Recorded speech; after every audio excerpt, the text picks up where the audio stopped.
আসসালামু আলাইকুম। কেমন আছেন সবাই? আশা করি ভালো আছেন। আপনারা দেখতে পাচ্ছেন সামনে একটি নদী। এই নদীটি কী নদী জানেন?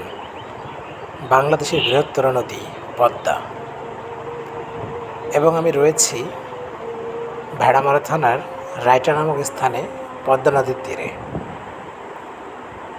এই নদীটিকে দেখলে আমার বেশ খারাপ লাগে।